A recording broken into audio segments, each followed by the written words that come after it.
अस्सलामुअलैकुम डियर नाज़रीन, क्या हाल है ਤੁਹਾਡਾ। ਨਿੱਕੀ ਕੁੜੀ ਦੇ ਵਲੌਗ ਵਿੱਚ ਜੀ ਆਇਆਂ ਨੂੰ ਖੁਸ਼ਾਮਦੀਦ। ਨਿੱਕੀ ਕੁੜੀ ਦਾ ਵਲੌਗ ਬਹੁਤ ਹੀ ਮਜ਼ੇਦਾਰ ਤੇ ਸਭ ਨਾਲੋਂ ਆਲਾ।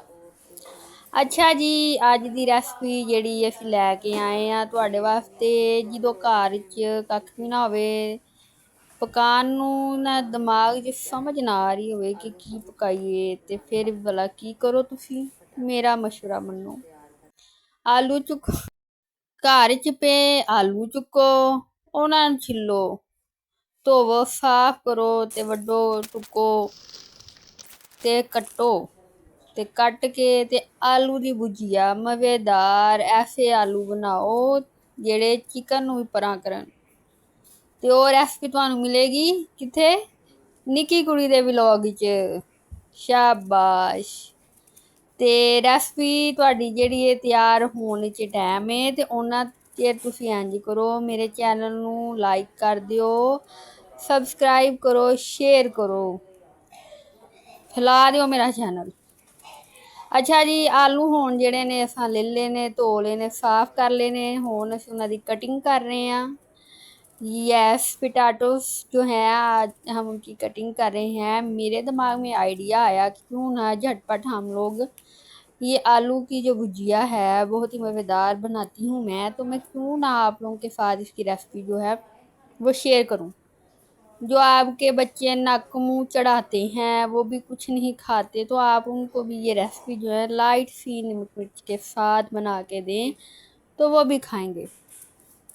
आलू की भुजिया बहुत ही मज़ेदार और आपके मटन चिकन गोश्त को परे करे।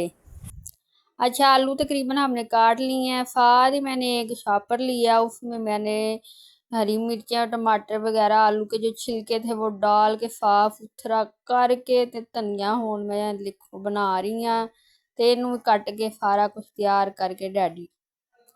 नाश्ते ਤੁਸੀਂ खा सकते हो, लंच टाइम ਤੁਸੀਂ खा सकते हो, ਜਦੋਂ मर्जी खाओ, ਤੁਹਾਡੀ मर्जी है, ਤੁਹਾਡਾ सालन है। आलू की भुजिया तैयार करने लगे हैं जी। असी हुण ले लीजिए पतीली, आलूआं दे साइज़ के मुताबिक थोड़े जे आलू खान ते छोटी जी पतीली लईए, ते असी हुण इहदे विच आलू पाउण लगे हाँ। आयल पाया ते आलू कट्टे होए इहदे विच हुण पा दित्ते ने। जिवें आलू पाए ने शरल दी आवाज़ आई, ਤੇ ਕੁਛ ਦੇਰ ਅਸੀਂ ਇਹਨਾਂ ਨੂੰ ਹਿਲਾਵਾਂ ਜਲਾਵਾਂਗੇ। ਥੋੜੇ ਜੇ ਇਹ ਘਿਓ 'ਚ ਰਚ ਬਸ ਜਾਣਗੇ, ਤੇ ਵਿੱਚ ਥੋੜੇ ਜੇ ਅਸੀਂ ਟਮਾਟਰ ਪਾ ਦਾਂਗੇ। ਨਮਕ ਪਾਇਆ ਤਾਂ ਕਿ ਨਾਲ ਪਤੀਲੀ ਦੇ ਜੁੜਨ ਨਾ ਲੱਗਣ ਨਾ। ਲੋ ਜੀ, ਹਿਲਾ ਨੂੰ ਕੇ ਥੋੜੀ ਦੇਰ ਉਹ ਘਿਓ 'ਚ ਭੁੰਨੇ ਨੇ, ਤੇ ਥੋੜਾ ਜਿਹਾ ਛੱਟਾ ਲਾਇਆ ਪਾਣੀ ਤਾਂ ਕਿ ਇਹ ਥੋੜੇ ਨਰਮ ਹੋ ਜਾਣ। ਨਰਮ ਹੋਣ ਤੋਂ ਬਾਅਦ ਅਸੀਂ ਇਹਦੇ ਵਿੱਚ ਥੋੜੀ ਜਿਹੀ ਹਲਦੀ ਪਾਉਣ ਲੱਗੇ ਹਾਂ, ਤਾਂ ਹੀ ਇਹਨਾਂ ਦਾ ਕਲਰ ਜਿਹੜਾ ਟੇਸਟ ਜਿਹੜਾ ਉਹ ਚੇਂਜ ਹੋ ਜਾਏ। ਹਾਂਜੀ, ਲਾਲ ਮਿਰਚਾਂ ਪਾ ਲਈਆਂ ਨੇ ਅਸੀਂ। ਤੇ ਅਸੀਂ ਖਾਂਦੇ ਥੋੜਾ ਸਪਾਈਸੀ ਖਾਣਾ, ਪਰ ਤੁਸੀਂ ਆਪਣੇ ਤਰੀਕੇ ਨਾਲ ਬਣਾਇਆ ਜੇ। ਅਸੀਂ ਦੜਾ ਮਿਰਚ ਵੀ ਫੜ ਛੜੀ ਜੇ ਤੇ ਲਾਲ ਮਿਰਚ ਵੀ ਫੜ ਛੜੀ ਜੇ। ਤੇ ਹੁਣ ਅਸੀਂ ਇਹਨੂੰ ਹਿਲਾ ਜਲਾ ਲਈਏ ਤੇ ਪਕਾ ਲਈਏ, ਭੁੰਨ ਲਈਏ। ਭੁੱਜ ਗਏ ਜੀ, ਜਦੋਂ ਜੀ ਤਿਆਰ ਹੋ ਗਏ ਜੇ ਸਾਡੇ ਆਲੂ। ਜ਼ੀਰਾ ਪਾ ਰਹੀ ਹਾਂ ਮੈਂ ਇਹਦੇ ਵਿੱਚ, ਤੇ ਉੱਤੋਂ ਹੁਣ ਕਾਲੀ ਮਿਰਚ ਧੂੜ ਦਿੱਤੀ ਹੈ ਜੀ, ਮਸਾਲੇਦਾਰ ਮਜ਼ੇਦਾਰ। ਹੁਣ ਜੀ ਆ ਗਿਆ ਜੀ ਹਰਾ ਮਸਾਲਾ। ਇਹ ਵੇਖੋ ਜੀ, ਮਿਰਚਾਂ ਪਹਿਲਾਂ ਨਹੀਂ ਪਾਉਣੀਆਂ, ਦੋ ਫਿਰ ਵਿੱਚ ਤੜਕੀਆਂ ਫੜਕੀਆਂ ਜਾਂਦੀਆਂ, ਫਿਰ ਇਹਨਾਂ ਸਵਾਦ ਨਹੀਂ ਦਿੰਦਾ। ਕੱਚੀਆਂ ਕੱਚੀਆਂ ਹੋਣ ਤੇ ਫਿਰ ਮਜ਼ੇ ਦੀਆਂ ਲੱਗਦੀਆਂ। हरा धनिया जड़ा वो भी विच फट दिता।